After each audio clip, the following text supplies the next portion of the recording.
ปลาดุกแล้วปล่อยก่อนนะลุกบ่สบายดีพี่น้องสบายดีสิทุกคนพอกันอีกแล้วยามบ่ายลงมาแก่ไม้ใช้แก่ไม้ให้เจตวนพี่น้องคนสิเฮ็ดเถียงไม้เนาะเถียงนาคนมาซอยเอาไม้อยู่บ้านอยู่หน้าจีดำนี่ไม้ลักหัวผ้าอีก ไหน เดิน พาละม่วงต่อไม่ยังไงครับ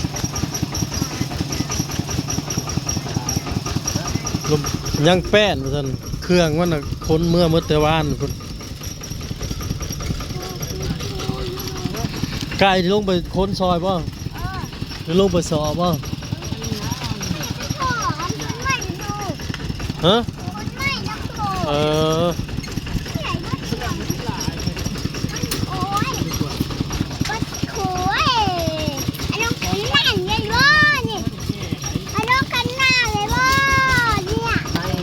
ในเก่าวันนั้น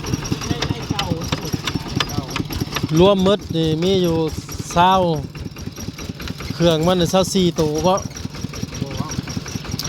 ตรงมันก็ตรงมันน่ะ10 2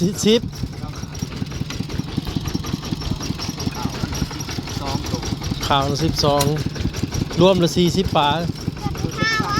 30ปลานี่ ที่เราห่างเคิร์ฟ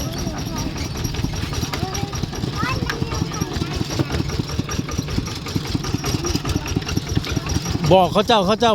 บอกเองแต่ว่า บอกว่าจักแมทเลยเขาคูณเองเลยจำได้บ่ เขากับหินเขามีเลยนะ บอกว่ามันเขาเจ้าเฮ็ดให้เองเลยว่าซับนั่นซำนั้นสมมุติเถียงซ้ำนี่เขาเฮ็ดจักโตแล้วว่าเนาะ ไหน เขาเจ้าไล่ให้พร้อม จะเอา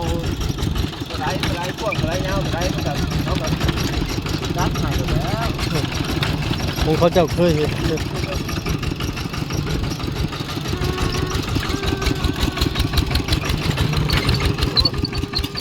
หมู่บ้านบ่ได้ลงมา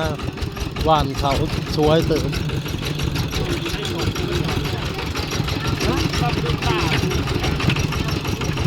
เขามาเบิ่งว่าพูดออกมาทำ ได้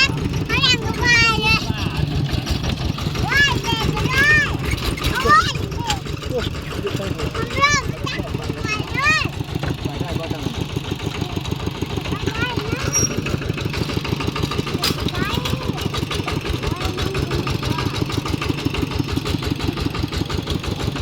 บ่ได้หมดจักต้น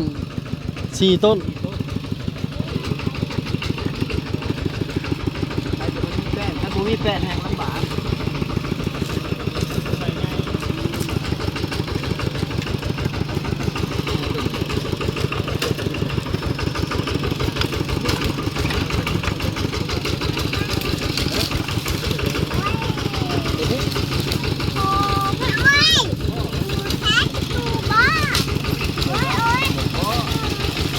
สิแก่เมื่อบ้านเพิ่นบ่ได้ไปเมื่อหน้าแล้ว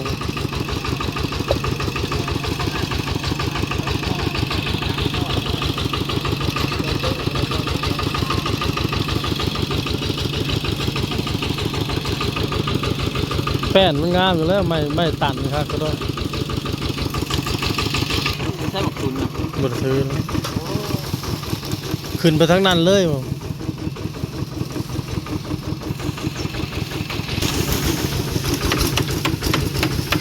แป้นหน้าซาวไปรถเอากายรถน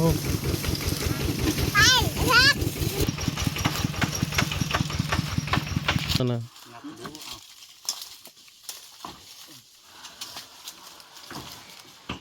17นึง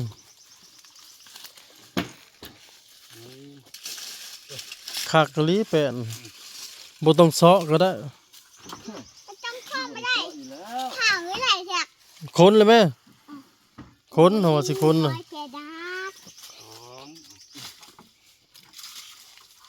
โอ้ยมีสี แล้วพี่น้องพ้นขึ้นเรียบร้อยแกเมื่อบ้านตีตวน เป็นเงินตัว ไปเฮือนจะตวนบ่ไปน้ำบ่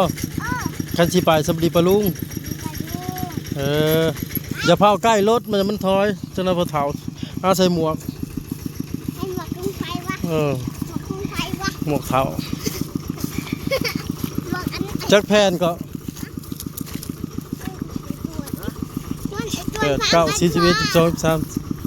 18แผ่นหนึงได้ตัวยาวเนาะมันในสวนฟัง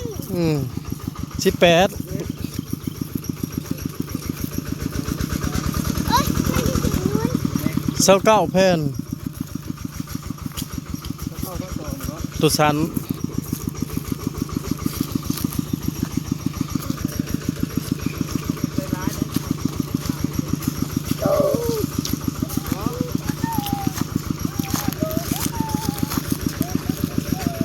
พอดีเที่ยงกลัวน้อยหนึ่งพี่น้องเขาเจ้าแล้วสำเร็จแล้วเขาเมื่อแล้ว ตัวนี้ตัวไหนม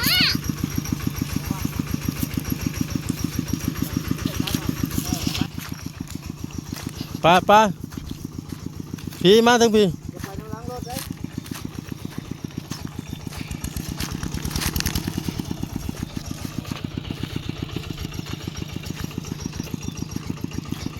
เนี่ยจะบายเด้ หือ จะบายเด้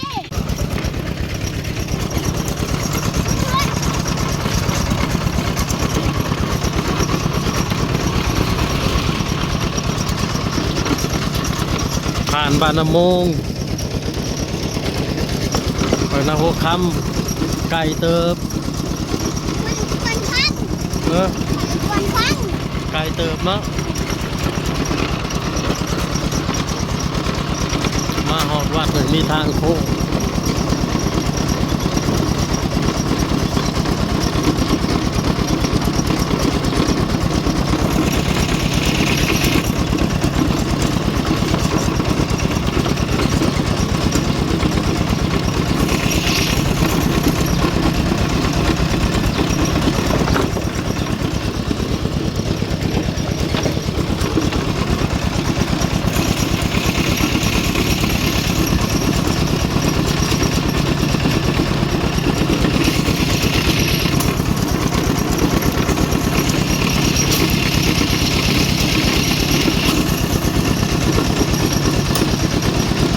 เลยเลื่อนถึง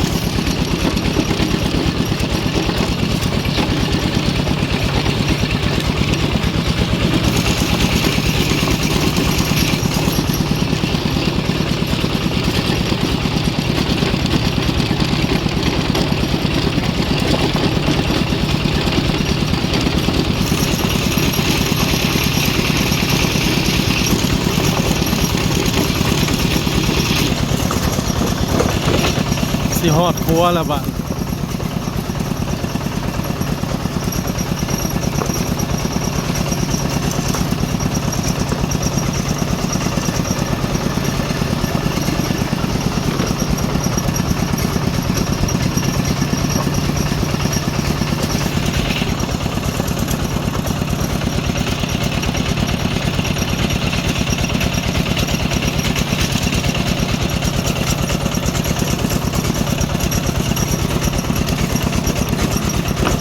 จะว่าฮอดลักช่องลักผู้ประจักษ์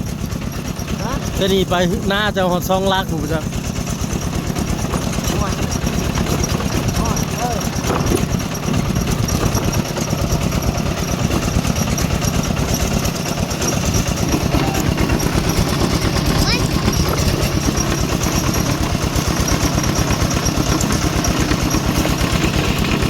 ป่าย่างเท่านี้เนาะไม้ย่างเขาเจ้าไม้ย่างนี่งามเลย โอ้ขับ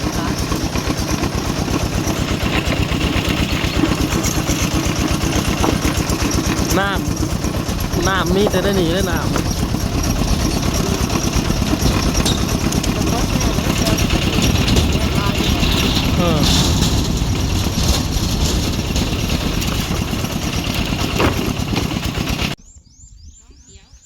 คึมมือนี้มาหอดหน้าเพิ่นเลยบ้านแล้วก็สิลงไปอัน แก่เช้า แก่เช้าต่อพี่น้องเพิ่นสิปลุกอยู่ในหัวโพนนั้นว่าซั่น พอแล้วไม้บาดนึงครบละเช้ากับ9 ต้นโอ้ทงนี่เขาจะหวานเมื่อทงเลยเข้าเนาะ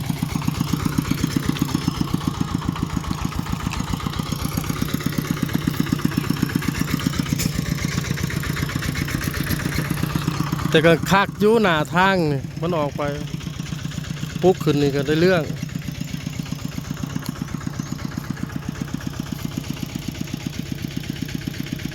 เพื่องเพิ่นก็ไหวได้หันเลยเนาะ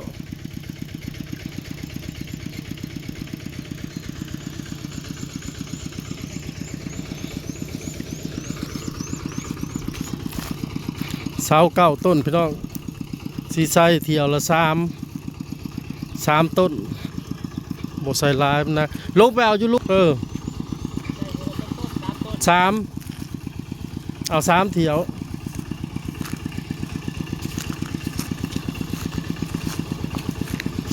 พายสิลงทานเจ้านะ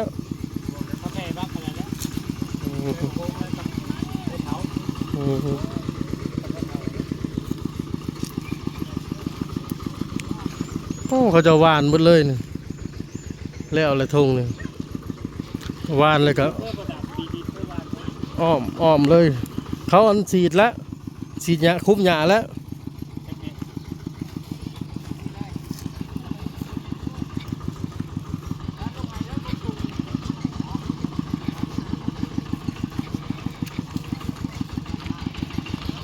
มีสำได้ก็เฮ็ดสำนั่นพี่น้องเอ้ยมีเงินสำได้ก็คอยเฮ็ดไป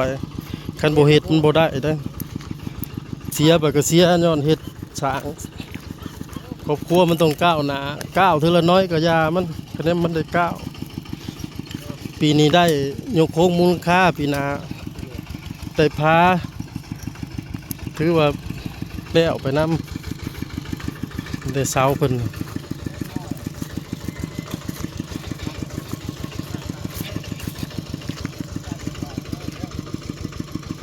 เฮาก็ยังอยากได้แต่ว่าพอท่านได้ปีนี้เบิกหน้าก่อน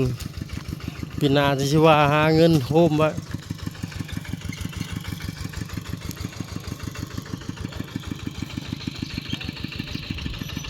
คลิปภาพมาเพียงชนิดพี่น้องขอกับคลิปหน้าสบายดี